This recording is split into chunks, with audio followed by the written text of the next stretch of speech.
Well, thank you very much. Thank you to all of you for coming out this evening, not only supporting the library, braving this incredible heat and humidity, which, believe me, I've come from Guatemala, is impressive for mid-October in the northern latitudes. And also for at least foregoing the live viewing of the debates, Game 7 of the NLCS, or Monday Night Football. So I appreciate that incredibly. That's a great deal of commitment all of you have brought forth this evening. I wanted to start the evening really talking about our own calendar a little bit before delving into a calendar that we all probably think is a little bit more complicated and a little bit more bizarre than the one we're used to keeping. So I start off with an easy question, and I've tried to limit my lecture so that I can have some questions at the end of the talk, but I did want to ask you all a question first, questions I think that you'll be able to answer. There's not a lot of pressure here. What is today's date? Okay, I'll make it easier. That's today's date. Can anyone tell me what day it is? Excellent, Monday. See, we're off to a good start. All right, so now that I'm certain that all of us know exactly when we are in our own calendar, that's all for my talk tonight. I'll take your questions. No, obviously not. Of course, that's a calendar that seems to make quite a bit of sense to us. Did anyone notice what the moon looked like tonight? It's about half, that's right.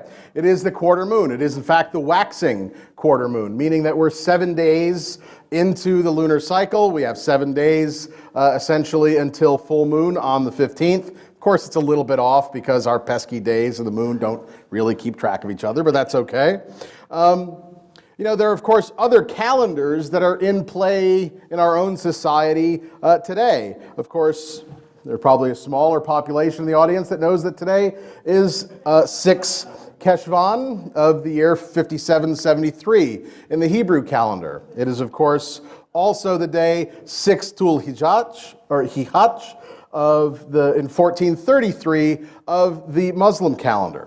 Now, interestingly, that those two calendars that would seem to us so diametrically opposed ideologically should both be on the 6th day at the same time. That's because both of those calendars are actually lunar calendars, and both of those calendars count the days of the moon starting with the first appearance of the moon. Unlike our own calendar, where I said we're in the 7th day of the moon because we count new moon. We count the day you can't see it.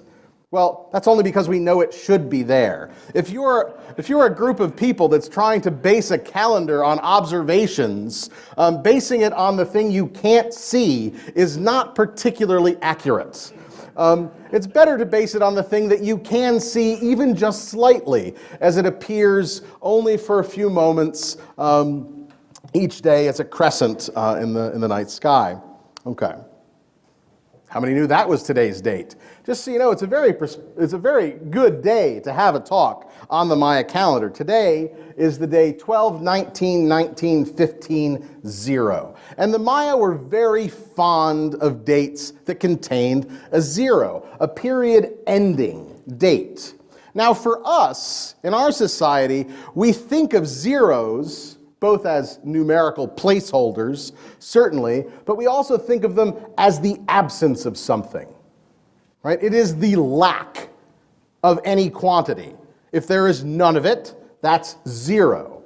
Well, the Maya had that concept of zero, but they also had an additional concept of zero, which is it's full.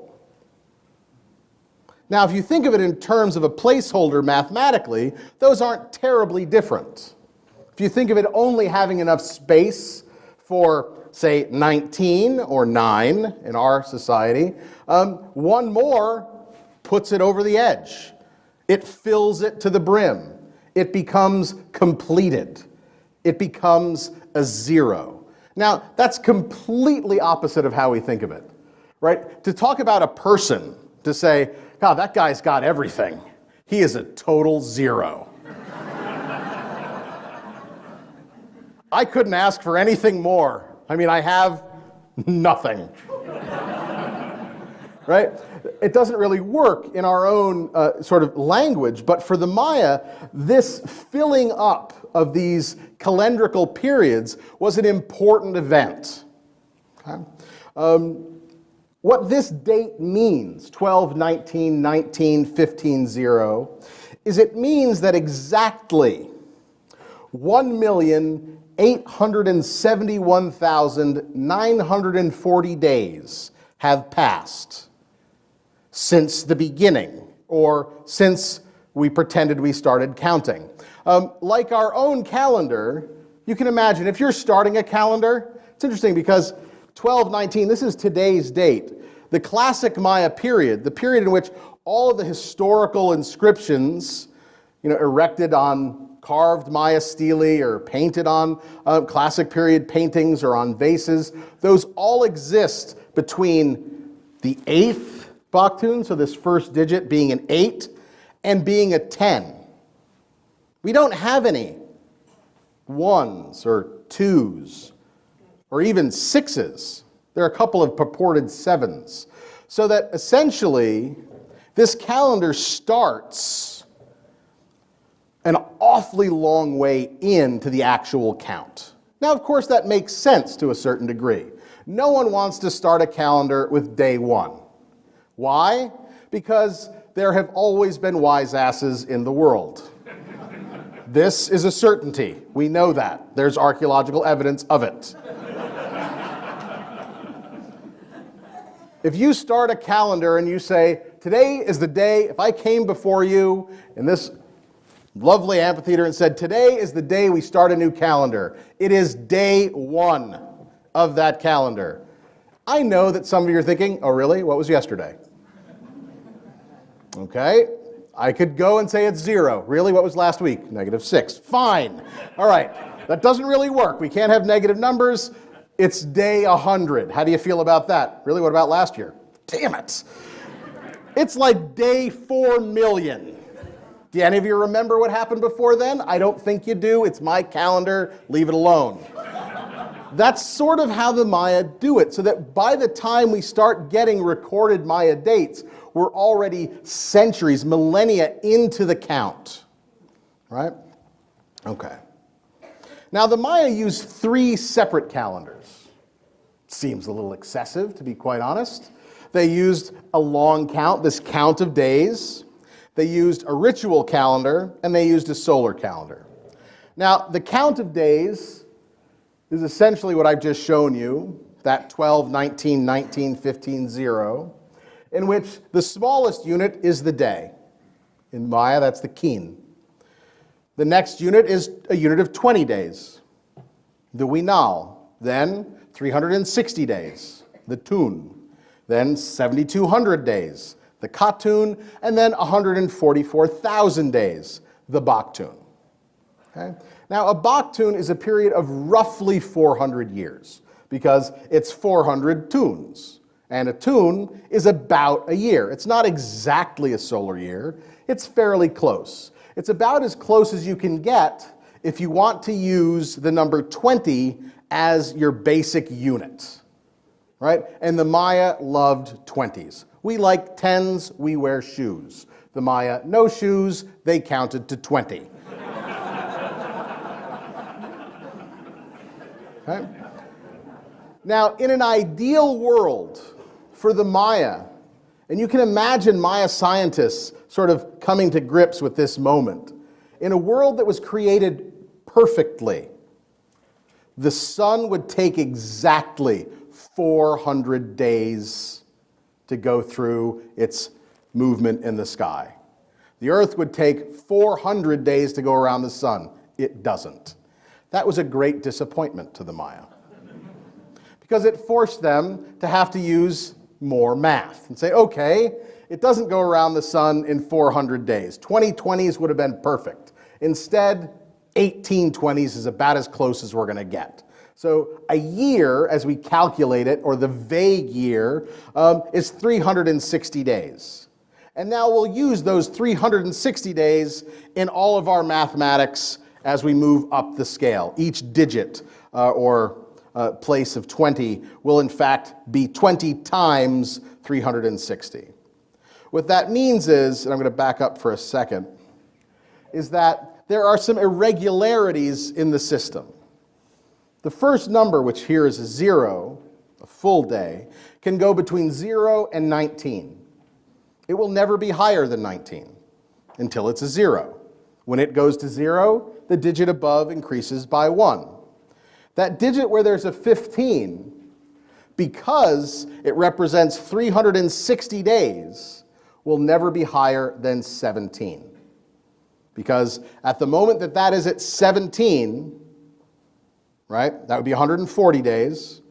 The place of the keen would be at 19 days, right? That would be 159 or 359 days. At 359 days, the next day, keen goes to 0. The 17 would switch to 18, but it can't be 18, so it goes to 0.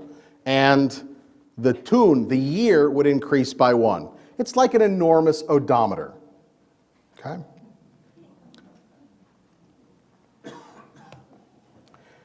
The next calendar they kept was the Xultun.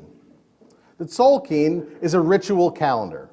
It is a calendar of 260 days. And to this date, Maya scholars continue to debate the reason for there being 260 days in the Maya ritual calendar. There are a number of different explanations. None of them have been settled on completely. And the Maya themselves, that still use a 260-day calendar, also have numerous reasons that they cite for doing so. One particular reason is that it divides the year into a 260-day growing year and a 100-day non-growing year. Perhaps that makes sense. Another is that it is a close approximation to the period of human gestation. If you want to take gestation from conception to birth, then a period of 260 days is about as close as you're going to get if you're adding 20s, 13 of them, right? You all know it's not quite 260 days, but it's about as close as you get. Nonetheless, this ritual calendar moves through a 260-day cycle in which each one of these day names receives a number. It begins with 1 imish and then goes to 2 ik, 3 akbal, 4 khan, and so on. The problem comes when you reach 13, because you've gone through 13 numbers, there are no numbers left for this calendar, and you still have 7 days to name. What happens is the numbers go back to 1, and the day names continue forward. So it would go 1 imish, 2 ik, 3 akbal, 4 khan, 5 chikchan, 6 kimi, 7 manik, 8 lamat, 9 muluk, 10 ok, 11 chuen, 12 eb, and then we'd have 13 ben, 1 ish, 2 men, 3 sib, 4 kaban, and it will rotate through that cycle continuously. Then there's a solar year. Now, the Maya dealt with the solar year in much the way we deal with it. They liked the solar year. It was really the principal thing that they used to guide their calendar.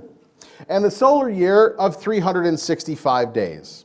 It is not that the Maya didn't know the sun actually took longer. They knew it was longer than 365 days. That it took longer than 365 days to move from its solstice back to solstice. That's how they marked it in the sky. They knew that it took a little bit longer, but the Maya didn't like the fraction. We try and deal with the fraction.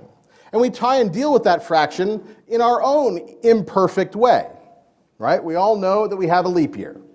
Every 4 years, we add a day because the sun takes 365 and roughly a quarter days.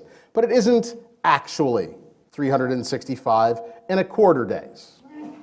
That in and of itself is problematic. So every 100 years, we have to not add a day. Okay, it's a fine rule. You add a day every 4 years, except every 100 years, no adding of a day. Unless it's 400 years. If it's 400 years, then you add a day. That's actually our system.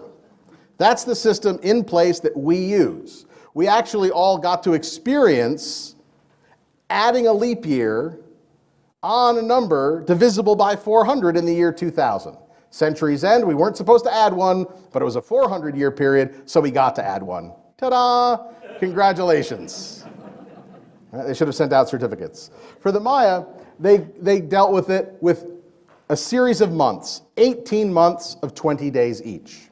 That got them 360 days. And they added a 19th month of only 5 unlucky days. Right? There it is.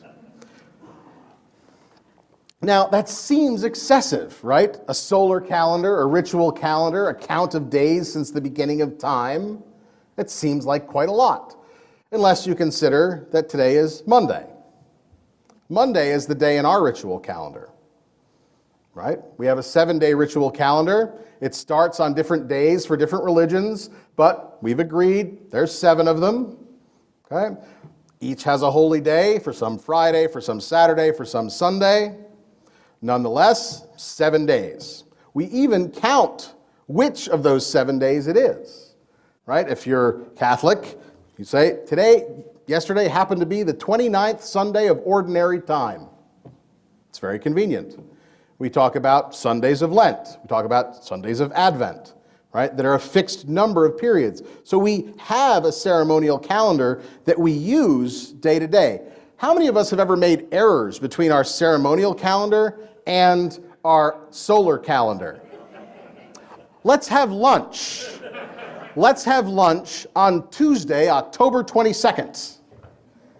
Except Monday's October 22nd. And you find yourself thinking, am I having lunch on Tuesday or am I having lunch on the 22nd? I'll have to send an email and figure out how that's going to happen, right?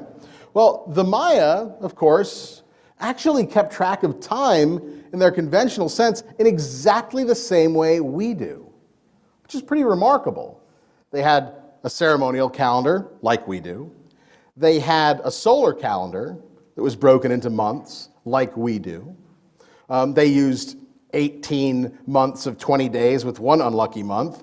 We have to come up with some crazy rhyme to figure out how many days there are in which particular month we're in. I still don't know that rhyme. I never learned it when I was a little kid. I will not know it. February has 28 most of the time.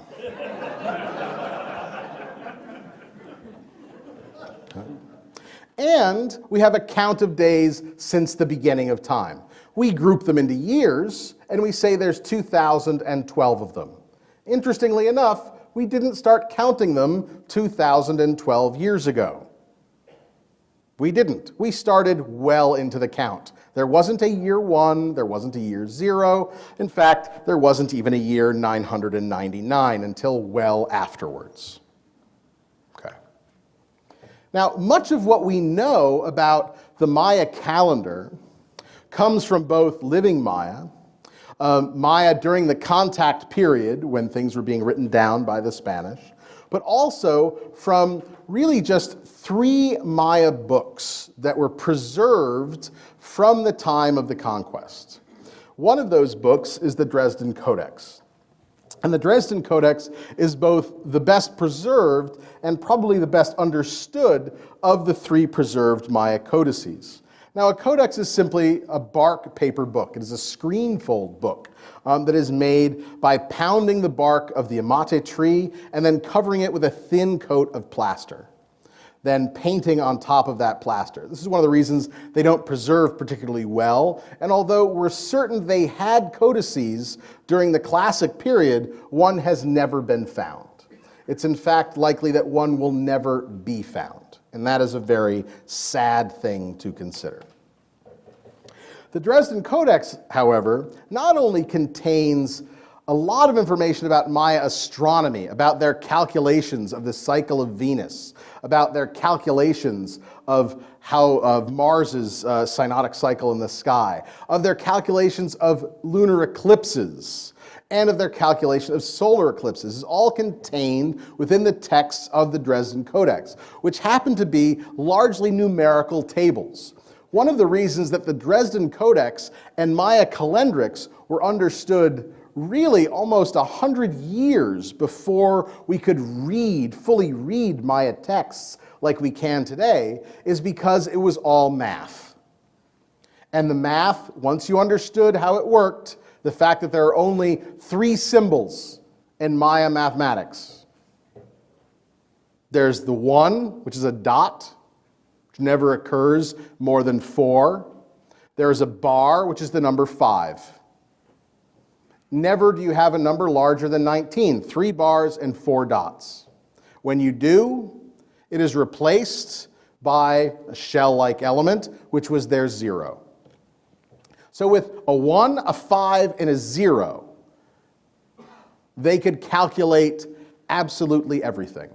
From the motion of Venus, the motion of Mars in the night sky, recognizing actually that Venus was a single body in the night sky, unlike the Greeks, who didn't think it was 1. They thought it was 2, because it appears, vanishes, appears someplace else, and then vanishes for a different amount of time than it vanished the first time. It's a complex little planet.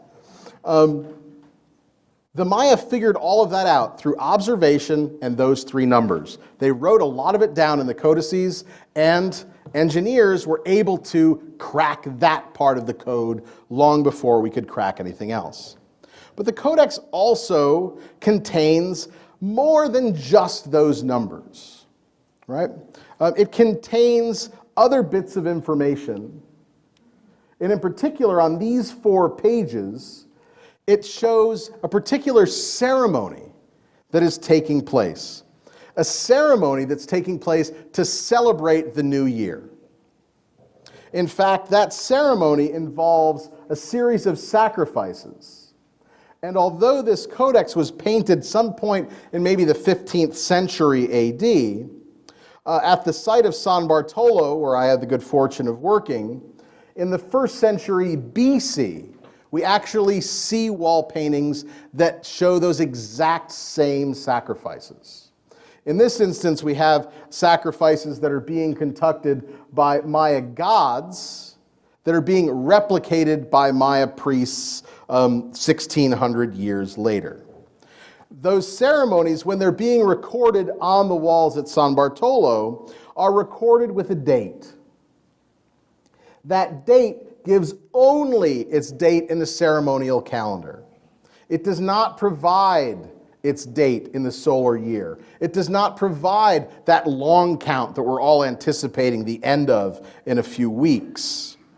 They don't talk about that at all. They anchor these events in mythic time only with the day in the ceremonial calendar they occur on. The sacrifices that I just wanted to be able to show you all take place at 4 cardinal directions. They sacrifice in the east the blood of the god and the scent of flowers. They sacrifice in the south the blood of that god again, and also a sacrificed turkey.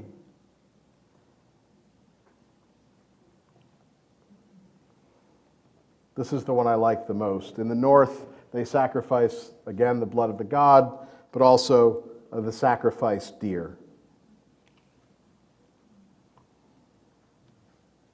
And finally, one I think that everyone here can relate to most, because I just heard a great story on the car ride in from the airport, they sacrifice here an enormous catfish.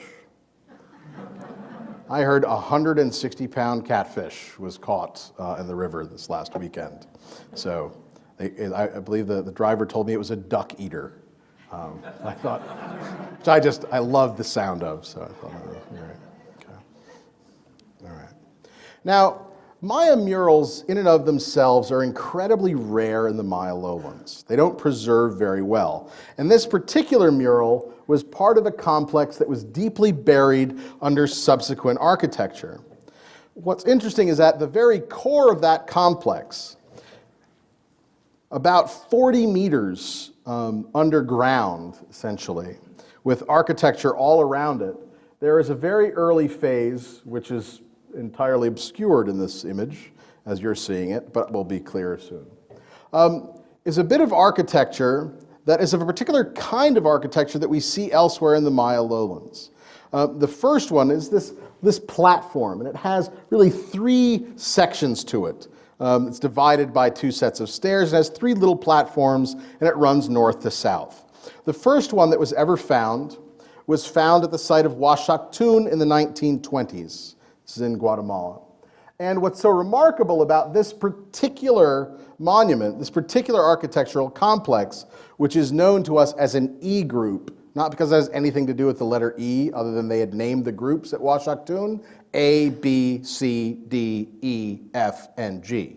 Later finding another one and naming it H. This one happened to be in the one they had previously named E. What's interesting about it is that it consists of a radial pyramid, a pyramid with staircases on all 4 sides that faces to the east. And on the eastern edge of the plaza, it has a north-south running platform with 3 buildings on the top of it. And those buildings actually mark the position of the sun during its solstice and equinox rises.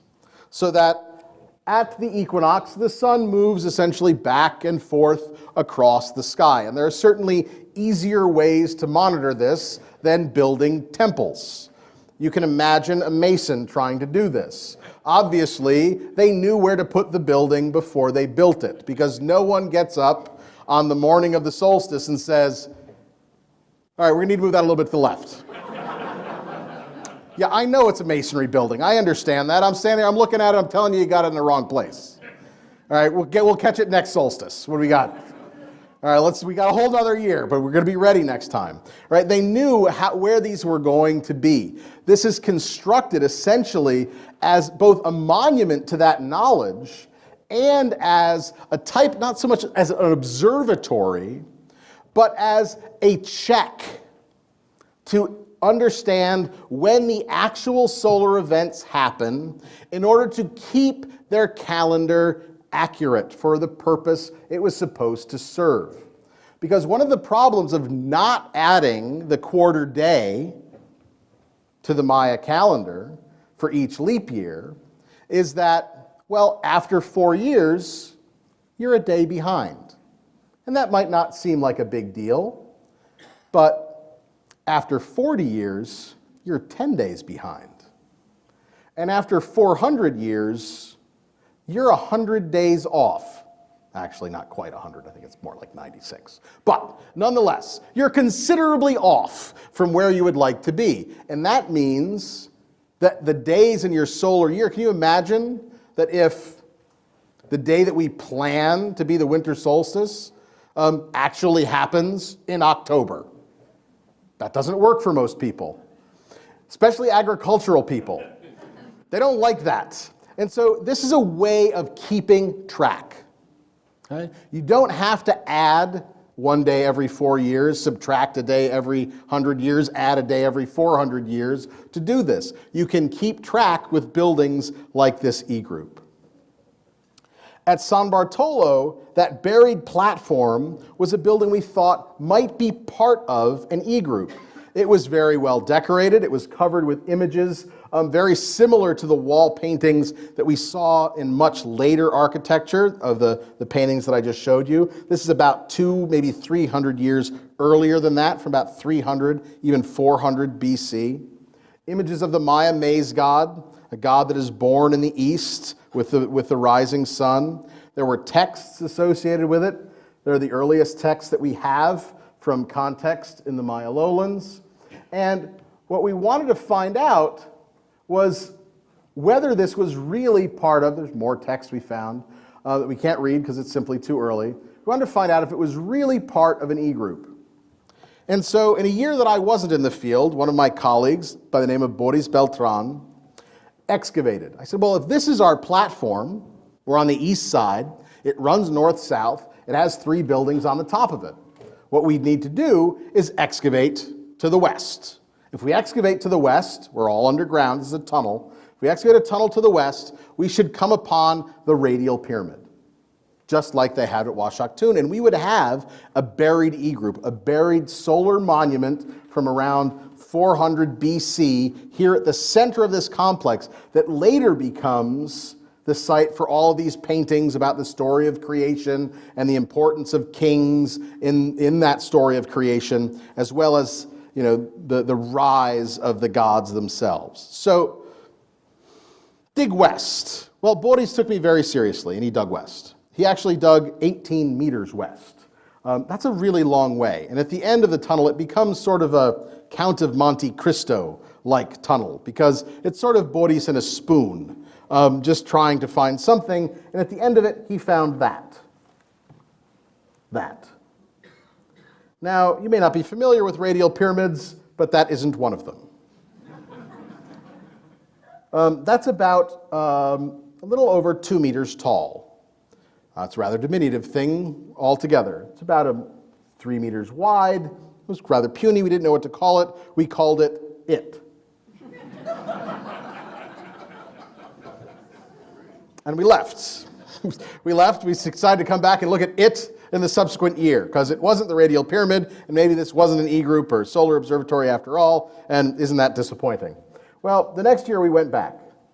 We excavated on the other side of it, really just to sort of neaten things up, and we found that, which is another it, but facing the other way. Interestingly, what that means is this is actually a Maya ball court. It's a very strange little ball court. It's in fact a ball court that's too small to play ball in. But nonetheless, it was a ball court. And we thought, well, that's really not what we expected. I mean, the ball court is certainly a place where solar pageants take place. They had plays that took place in ball courts where the ball was meant to replicate the motion of the sun. So yeah, it could be related in some way, but it certainly isn't a radial pyramid. And then we tidied up the backside of it too. And it too, on the backside, was in fact a very large radial pyramid, covered in stucco masks. These are the stairs that went up the front of it. In terms of its similarity to Xultun, this is the one that we found. This is the one that's at Xultun. They're nearly identical.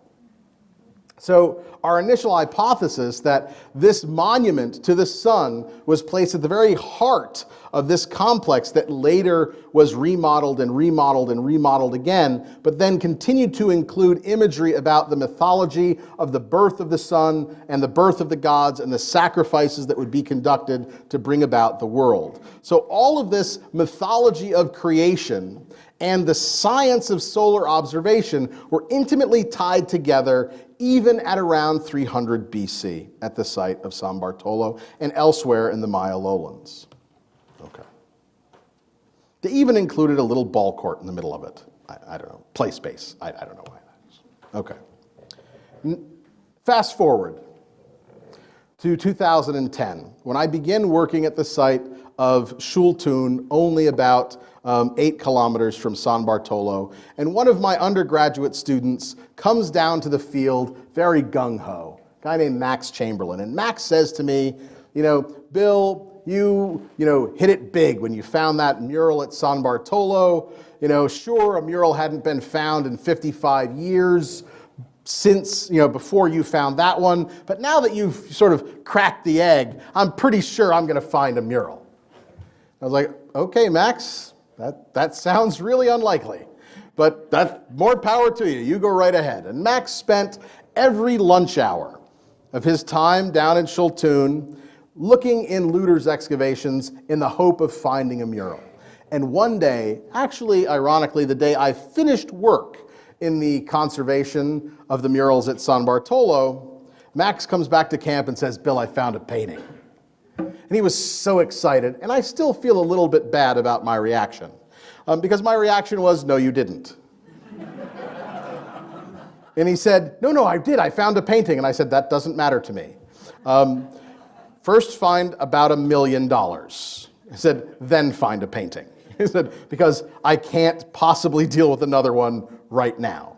So as far as you're concerned, we've never had this conversation, and no mural has ever been found unless you first find $1 million. And I feel very bad about that. Max, of course, was not, he didn't feel anything about it. He was like, I still found a mural, haha. And about a week later, it was about a week, it took me to actually go out and see this mural because I really didn't want to. I didn't want to go back into that process of dealing with the fragility and the delicacy of a painting like that. And I first sent out wall painting conservators, and the wall painting conservators came back and said, Bill, you don't have anything to worry about. There's absolutely nothing there. And I thought, oh, excellent. If there's absolutely nothing there, then I will happily go and visit Max at his excavation. And I went out, and Max showed me his mural. This is just some notes on the site of Xultun, which is known because of this monument. Xultun means end stone. It's because it was a place where what Morley in 1920 thought was the last Maya monument ever erected. So where San Bartolo represents an era of Maya beginnings, Xultun is very much on the edge of the time period we call the Maya collapse. Now it's way down here on the very edge of what was known of Xultun that Max found his painting. Ta-da! I pause so that you might take it in. I know you're all looking at it being like, I'm really not seeing a lot there. Well, I'll point out the details. There's a circle. It's in red. There it is. There's a line. Ta-da! I thought, well, Max, this is the best painting anyone's ever found. I said, it's a painting. It's not going to be any problem to deal with because it's already destroyed. There's really nothing we'll have to do. You don't need to find the $1 million. Full credit. Great. Kudos, Max. You found the wall painting. I said, but it was in a building that had been looted. And I thought, well, we at least need to find out how big the room was. We should know how much painting there used to be before it was unfortunately destroyed and I won't have to pay to have it excavated. Brilliant. And so I excavated about 30 centimeters just to find the back wall of this room. And when I excavated those 30 centimeters, I was both filled with joy and curses, both of those things. This is the image of the building that appeared in National Geographic. This should never be here. It's a tiny little building. It's about 1 meter below the surface. These are just house mounds. And on the back wall of this room is this. And the artist, Heather Hurst, was able to use the analysis of the pigments to reconstruct what the original colors were before they had deteriorated slightly, and this you get to see. Of course, I excavate 30 centimeters, and I uncover the face of the king, and I immediately turn and start cursing Max. And I think, really? I mean, I thought I was safe. I mean, it seemed perfectly safe. Yeah, anyone can excavate here. It'll be fine. Ta-da! My mural. Excellent. So this begins the process of what we're supposed to do. But what was really remarkable about this, although I was disappointed that I had to deal with it, certainly, I'd also been hit in the head on that last day of doing conservation work, quite literally. And so when I saw this, it was, sort of dreamish. And I thought, one, why is this preserved? It's 1 meter below the surface. It shouldn't be here.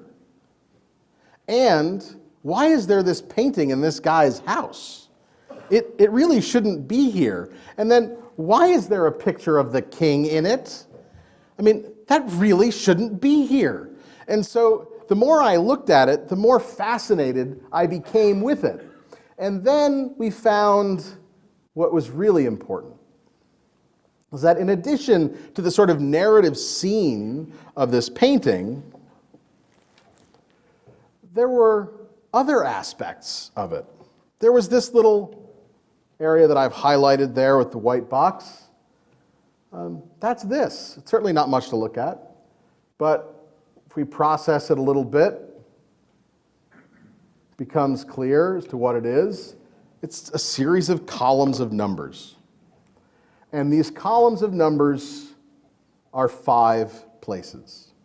Those are the 5 places the Maya used to keep track of time.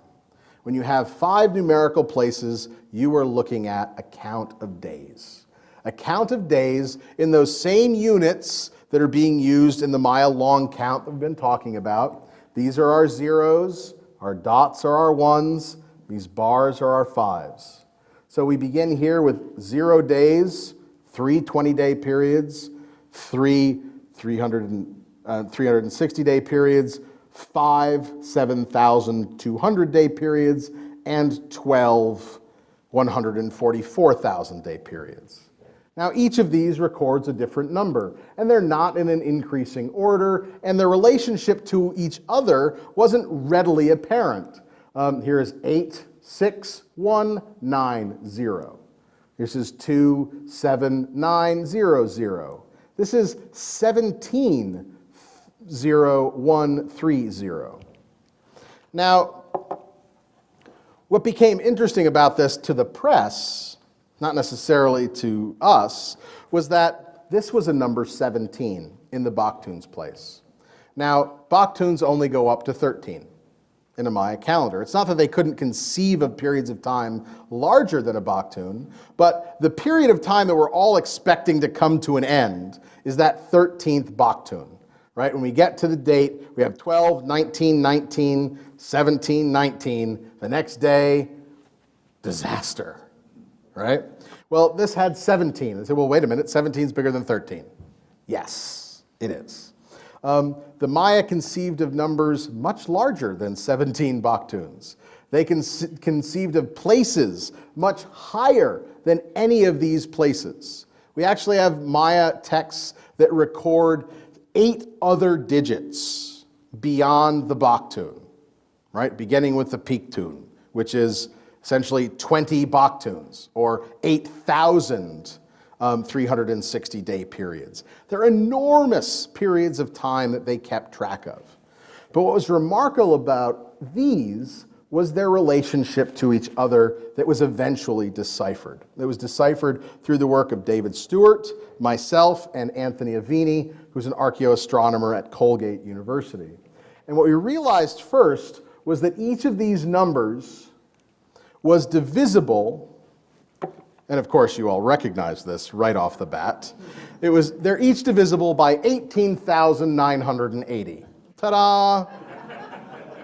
Now, why is 18,980 important? Well, 18,980 is the period of time you get when you combine the 260-day cycle of the ritual year and the 365-day cycle of the solar year. So any day that has a date in the ritual calendar, let's say 1 Imish, and a date in the solar calendar, 1 Pop. That date will only reoccur after the passage of 18,980 days, a period of about 52 years. Each of these columns is divisible by that number. That didn't seem random. What was more remarkable, though, was that each of these columns is also divisible by 584, which is the period of Venus. They're also all divisible by 780, which is the period of Mars. They're also all divisible by 2192, which is the eclipse cycle. Each one of these numbers, and they're also in ratio to each other so that you can take this plus that divided by this, and you're able to do the kinds of things that Pythagoras was doing with numbers and ratios. What they're doing on this little patch of space on this plastered wall is really quite remarkable and not like anything we've ever seen from the classic period. What was remarkable, however, is that it wasn't alone in this room. In fact, the entire eastern wall of this room was covered by this painting of a guy, painted all in black, and I'll show you other images of his brethren in a moment. But there are areas on this wall with minuscule calendrical glyphs. In fact, all of that are all calendrical glyphs, some of which are painted over the tops of other ones. One of the largest preserved areas is this area here. And now you'll recognize again, as we go through the processing, you'll recognize again a series of columns, right? And you see how they're deteriorated as we come down, but you can see that there were lots of these columns. But these columns consist of only 3 numbers, and unlike the last 4 columns I showed, these are actually, the last 3 columns in a row, they're a sum. So that the difference between each of these columns is 177 days. Now, what does that mean? These crazy Maya keeping track of all these different cycles of time. 177 days is the period of time the Maya like to use to keep track of the moon. Why? Well, the moon is a period of about 29 and a half days. But 29 and a half is not great for making calculations. It really isn't. So they grouped them into periods of 6. They called them like a semester, right? You'd take 6 lunations. So 6 times 29 and kind of a half equals 177. And in that way, they could use them to calculate the period of the moon, to see what position the moon would be in the sky based on those calculations, except that it's not accurate. 177 doesn't, because the moon, it doesn't quite calculate it the same way that our leap year doesn't quite calculate it. But if you add an extra day every 5 or 6, so you use 178 instead of 177, then it actually calculates fairly close. And if you string a whole bunch of them together, like 192 lunations all told, in fact, you calculate the period of the moon down to about 4 minutes over a period of 13 years. Now that's good. And what this chart is doing is it's actually just a table. It's a numerical table, the kind of table that some of us would use in the back of a book and some of us would ignore in the back of a book. Same table, different uses. In this room, this is a table that is being used. The remarkable thing about this room is that the more we looked at it, and we were able to actually reconstruct the entire sequence of numbers from the few numbers that were remaining, knowing the math, we were able to put the entire system back together. We can see how it can begin with a simple count of 177 and end up at 4,784, 27 columns later. What's going on in this space is much like what's going on in those codices. And this is a first for us. Because although in a place, it's such a great place to give a talk like this, because here we are in a library, right? Where we have access to all of this wealth of knowledge preserved in books. Well, we don't have any of that for the New World. It was all destroyed or lost. Lost accidentally or destroyed intentionally. One or the other. It's all gone. Except for 3 books that we have from the 15th century. The 15th century, 600 years after the Maya collapse, 600 years after the fall of divine kingship in the Maya lowlands, 600 years after the great cities of Tikal and Calakmul were long abandoned to the forest. What we have here is the workspace of someone that is using that knowledge, either copying it out of books or preparing it to be put in books. Right? We found our very first geek room in the Maya lowlands. Now, if you're wondering what the geeks look like, we have a wall full of them. Now, what's remarkable about these guys, look, I was going to wear this outfit today, actually. I just couldn't get the loincloth pressed. And you see how I am about dressing properly, so it was going to be a good look for me. Also, they had problems with the big headdress and airport security. So, if you came to see this talk in Boston, that's what I'd look like. But here's what you have. You have these three guys, right, all painted in black. They actually bear titles to their name. This guy's name, Xultun, he's the senior obsidian, right? As though an obsidian, the black flint knife, is what these guys are being called. That's their title, right? These guys are all seated around this room. They're all looking at the junior obsidian, who's painted in orange and holds his hand out like towards the king. And you see on the other wall, with all of those calculations, an older, gnarly version of this guy. They all sit in this room, and they have very little to distinguish them, right? They're all identical, but in terms of what sets them apart, is they wear this single medallion on their chest and this single medallion in their headdress.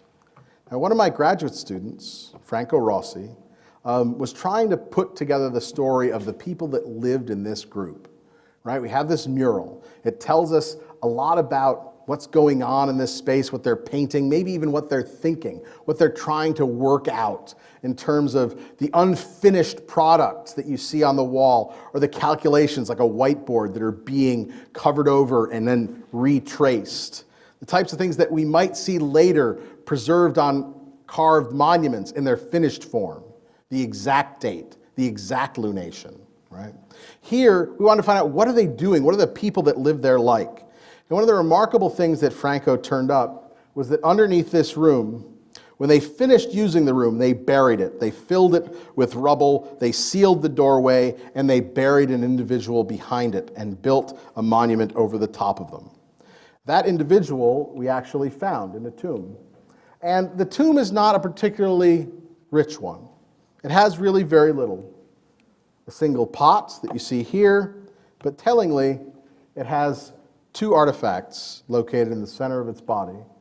They are two single medallions made of ceramic covered in white plaster. One that is pierced to go around the chest, one that is not, to be placed in the headdress. How remarkable is it that you would excavate a single burial underneath the floor of a house with these guys painted on the wall, and the guy in the burial has the same stuff as the guys on the wall? It's really our first glimpse, not just at a geek room, but at the geeks, right? At who were the people that kept this knowledge? Who were the people that figured all of this out? This is really our first step at trying to understand that.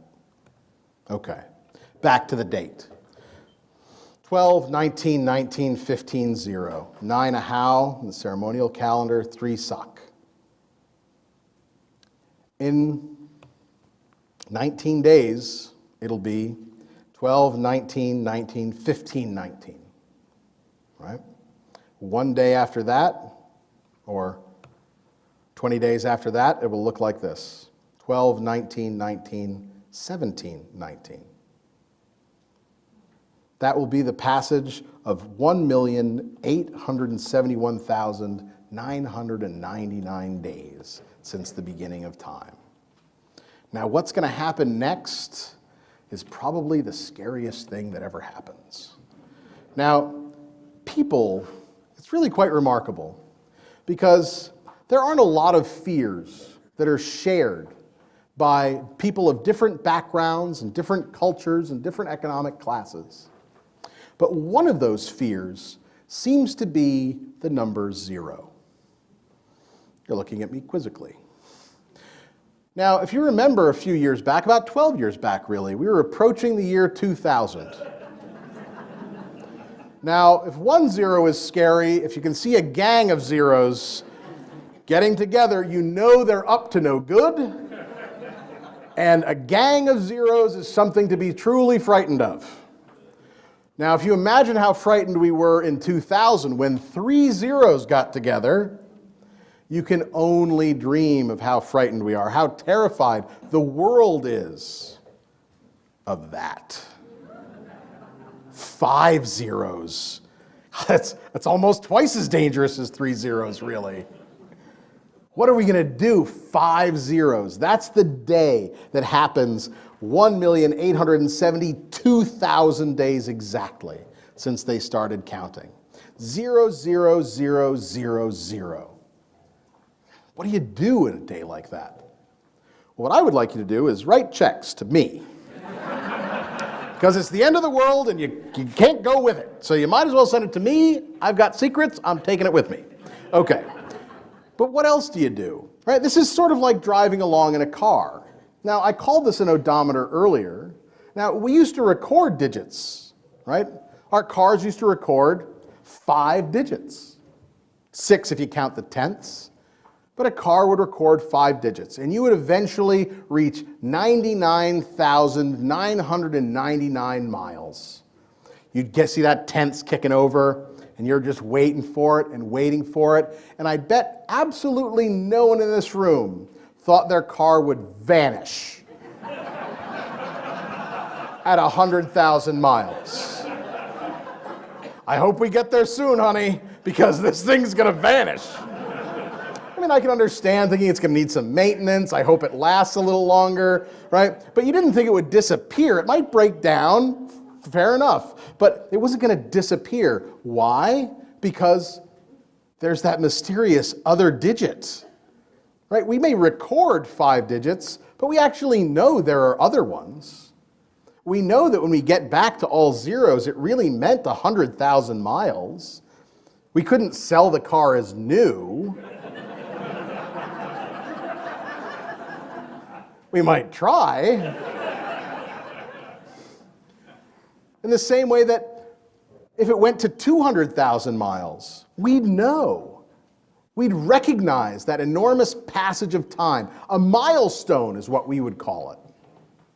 That's what this was to the Maya. Because although they traditionally record 5 digits, they had lots of other digits. They just didn't record them because they wouldn't change for 8,000 years at a time, right? It gets sort of tedious. You see, you keep writing that 1 there, you know? So what happens on this day, on the day that should end all days for us, right? That's the milestone. A milestone that was so important that the Maya of the classic period refer to it, even though it isn't going to happen for almost 1,100 years. 1,100 years in the future, they know this day is going to happen. They know it's coming because they did the math. They know exactly when it's going to happen. They knew it would happen on, for us, December 21st, 2012. For them, it would happen on day 1,872,000. And even though they were nowhere near that day, they would use it in their inscriptions, essentially saying, this happened on this day, 1,100 years before the big one, right? Being that huge milestone that none of us will ever live to see. But we all know it's going to happen. And you know what kind of ceremonies we do on New Year's, on the end of a 360-day period. What we do every 20 years, what we do every 400 years, those are huge celebrations. What we do when it all goes to 0, it's enormous. We're not going to see it, but I just want to associate myself with that moment. Just for a second, right now. Why? Because I have a group of scientists that are spending their times in these little rooms, painting stuff on books, painting stuff on walls, and calculating it just so I can say it. Because what I want to do as the king is tie myself into all of the processes that you see around you. How remarkable is that? You see in movies all the time, right? They see the guy up at the top of the pyramid, and he's talking, and then the eclipse comes, and then everyone's like, oh, eclipse! No. That was like, yes! Nailed it! Because you think that guy just happens to be up on the pyramid on that day? Do you think they built the pyramid at Chichen Itza just so on the equinox, twice a year, the shadow of the the terraces of the building would cast the shadow of the sun onto the balustrades of the staircase so that it would be a zigzagging serpent? Do you think they built that and then one day went, wow, that's awesome. I'm so glad I put it there. And just at the right height and the right angle. With the right, oh, it's perfect. How did we get lucky? Right? Next time this happens, I should have some people come and watch. No, this is all planned by their scientists and their engineers. That precision, that knowledge of knowing when those cosmic moments are going to happen and harnessing them for effect. What happens after that? That. Thank you.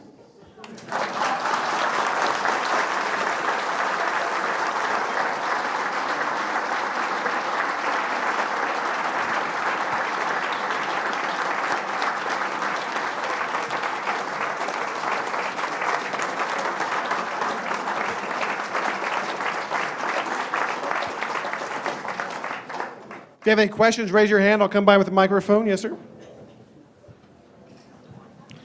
Have you found in any of the details, the hieroglyphs, that any of these calendars related to the fertility cycle? The question being, are any of them related to the fertility cycle of women? That's not clear. I mean, other than the fact that the 260-day ritual calendar may be related to the period of gestation, and modern informants say that's essentially what it can be related to. So that essentially if you were to, and obviously predicting the moment of conception is more difficult than, as we calculate it, from last menstrual period to the birth of the child is more difficult, but it can be done. And for them, that day means that the day the child was created, right, that day has a name. And the day the child is born should have that same name, right? That's the 260-day period. So that you go, if you're conceived on one Emish, you're born on one Emish. And it's just an approximation, but that's the only knowledge that we have of it. Are there any books that cover pretty much what you've just gone over? An excellent book to use. There are others. One is by David Stewart. I believe it's called The End of Days. No, that's the name of my course. That's not it. Sorry, Dave, I'm trying to give you a plug, and I don't actually remember the title of your book. But David Stewart, if you look it on Amazon.com, under David Stewart, it goes through the entirety of the calendar, and actually in much more detail than, of course, I could go into in a 1-hour lecture. Yeah. Is there any theory what the original zero date was based on? You know, in terms of what the original zero date relates to, we have no idea. There are lots of theories, very few of them by Mayanists, many of them in the pop culture in terms of finding some great cosmic alignment, which doesn't actually exist, things like that. For us, we don't know what that zero meant, mainly because the Maya weren't there at that time. I mean, the zero date is August 13th of August 14th, 3113 BC. And so the Maya simply weren't around building buildings or writing anything down at that time. They aren't even occupying the large area that becomes the Maya area in any noticeable way. We don't have even settlements dating to that time period. So why that date doesn't seem to be related to much of anything. We have a question right here. One other thing to say about it, though, is you could, of course, point out when people say, the world is going to end when the calendar ends. Well, August 14th, 3113 BC was the day one of the current calendar. The day before that was day zero of the last calendar, which was August 13th of 3113 BC. And we actually know the world didn't end then. Case in point. Okay, yes. I'm just curious about movies like Prometheus And if you know anything about them, and are they based on anything realistic at all? I teach a class on archaeology and popular culture, because which doesn't just cover fictional movies like Prometheus, but also documentaries, the History Channel, whatever you'll see on TV, read in the papers, in magazines. And it's not just now, because the public has always had a romance with archaeology, going back to the 1800s and 1700s. This was always something of interest. The movie Prometheus doesn't have a lot to do with archaeological reality. What they did was they did take famous artifacts from various cultures of the world, including the sarcophagus lid from Pakal's tomb at Palenque, and alter them digitally to include this star guide to go to someplace else. But all told, a very interesting movie nonetheless. Other questions? Does it appear that the Mayans were aware of precession? Were they aware of precession? Yes, they were. The short answer. Yes, they most certainly were. And they kept track and calculated. Any more questions? All right. I'll come back there next. This is an observation rather than a question, but there is one calendar you didn't mention, and that calendar, people had the hubris to declare day one, and that's Linux time for the Linux operating system. So it starts with the first second of 1970. Fair enough. It's a great example because, of course, nothing happened before 1970. I don't even exist. Yeah. Yes. Do any of their gods date back to the first day? Certainly. In fact, have they dated the start of their gods? well, interesting, their gods actually, because they're gods, get to exist in mythic time. And often in what we would consider historical inscriptions that deal with the events in the lives of gods, they take place during the previous creation. Okay, so that in terms of, they take place before day one. They take place in the last 8,000 year period, right? And so that, and they detail those events with the same meticulous, sort of concise knowledge of where the moon is in the sky. So they're calculating both forward and back so that they can say that on this day in 20,000 BC, which is when the god founded the city of Naranjo, the moon was in this position, and it is in that position. So that they in fact do some deity texts that extend well into the past. One of the oldest is a plate from the site of Naranjo in Guatemala that talks about the founding 20,000 years ago. Yeah. So you mentioned that some of the math was similar to the math that Pythagoras was doing, and how those numbers relate to each other. Were they influenced by that? They created all that math on their own in the same way? Yeah. This is from the 9th century AD in the Maya lowlands, with absolutely no knowledge of what's going on elsewhere. This is simply an observational system, right? They have the numbers, they have big numbers, and they are trying to answer the same questions the Greeks are trying to answer. How do we fit in, right? How is this system that streams around us, how do we fit into that picture? And the way we can figure out how we fit in is if we can understand how it works. Right? And that's so they're trying to do the same thing, which is why they end up with a lot of the same types of conclusions. Could you speculate as to why the people in the Central American countries were so much more advanced than in North and South America? I don't have any idea. I wouldn't necessarily consider them more advanced. We have the privilege of them writing a lot of it down. So that in and of itself is a particular kind of advance, but we certainly have written language in other parts of early on, we have writing in Mexico, we have writing in the central Mexico, we have writing around Oaxaca, we have writing in the highlands of Guatemala, we have writing in the lowlands of Guatemala, all around the same time before about 400 BC, between about 900 BC and 400 BC. But only the Maya become the only fully literate society in the New World. Only them.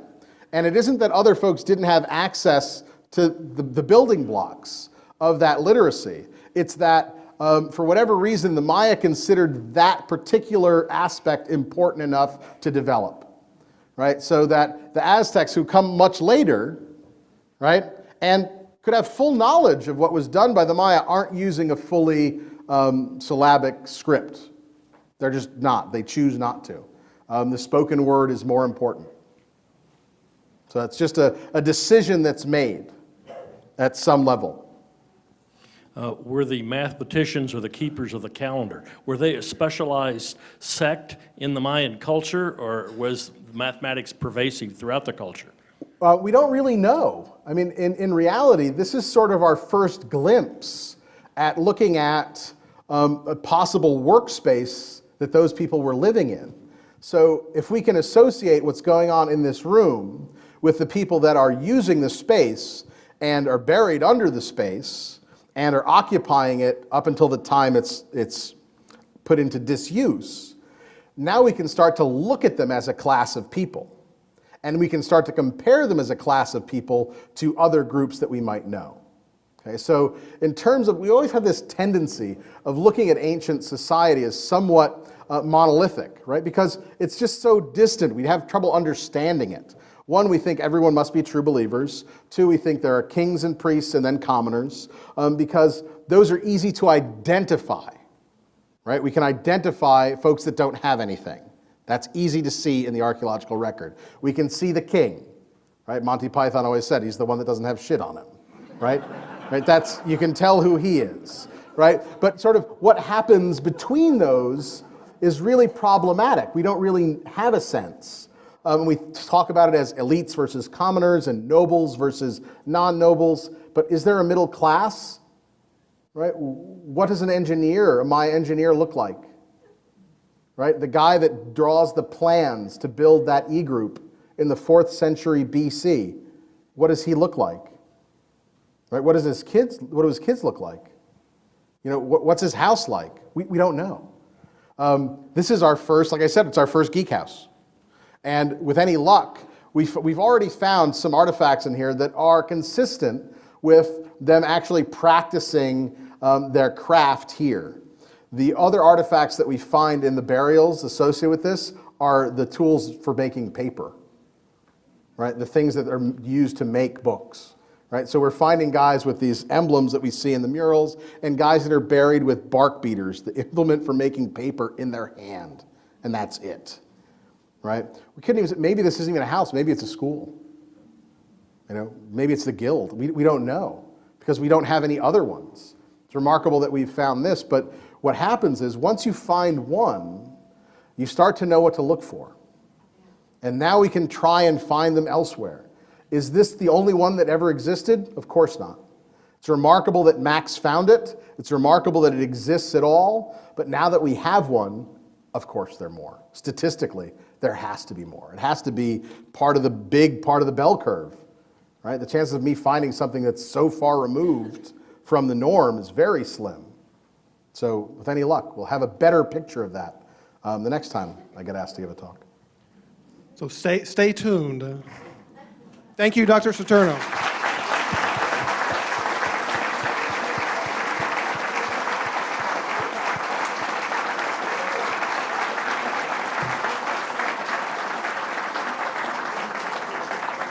Thank you for attending tonight's lecture. Please join us November 8th for our third and final lecture in our series on railroads with Lembit Zalasso on the 21st century railroad technology. Thank you and good night.